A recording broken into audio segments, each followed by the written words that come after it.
سلامونه دوستانو. په افغاني ټولنه کې د جنسي ستونزو نه معلومول یوه عامه ستونزه ده. ډیری نارینه په جنسي لحاظ فعال وي، خو د سپرم ستونزه یې د بې اولادۍ وجه وي.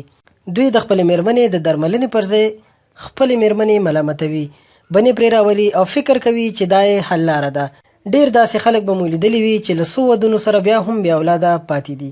دلته نارینه دا شرم ګڼي چې د خپلو جنسي ستونزو لپاره ډاکټر ته لاړ شي، په داسې حال کې چې دغه کار هیڅ شرم نه لري. که تاسو دا ستونزه لرئ، لاړ شئ، لازم معاینات مو وکړئ او ستونزې مو په جرأت سره ډاکټر ته ووایئ. کورنۍ حل لارې: دې نه مخکې چې ډاکټر ته د بې اولادۍ د ستونزې لپاره ورشئ، غوره ده چې له ځینو دودیزو کورنیو حل لارو څخه ګټه واخلئ. دا حل لارې د سپرمو د پیاوړتیا لپاره د یو شمېر خوراکونو کول دي.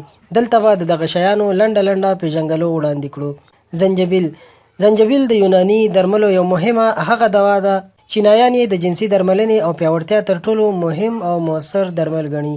دا درمل ستاسې وجود ګرموي او پکې د وینې جریان د پیاوړتیا سبب کیږي.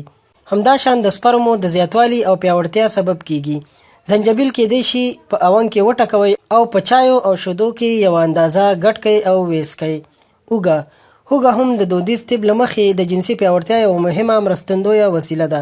دا د جنسي پیاوړتیا ترڅنګ د سپرمو په زیاتوالي کې هم مهمه ونډه لري. د جنسي پیاوړتیا او د سپرمو د زیاتوالي لپاره ضروري ده چې هره ورځ لږ تر لږه یوه یا دوه هوږې معده وخوړل شي.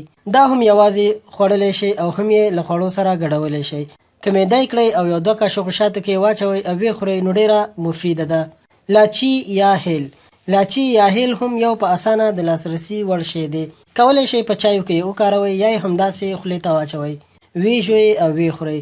هم مو د خولې خوند ښه کوي، هم مو د وینې جریان له چټکولو سره په جنسي پیاوړتیا او د سپرمو په ژوندي ساتلو کې مرسته کوي. پیاز د خوراکي توکي د جنسي پیاوړتیا له مهمو مرستندویانو څخه دی. کولی شئ هر وخت یې هم خام او هم پاخه وخورئ.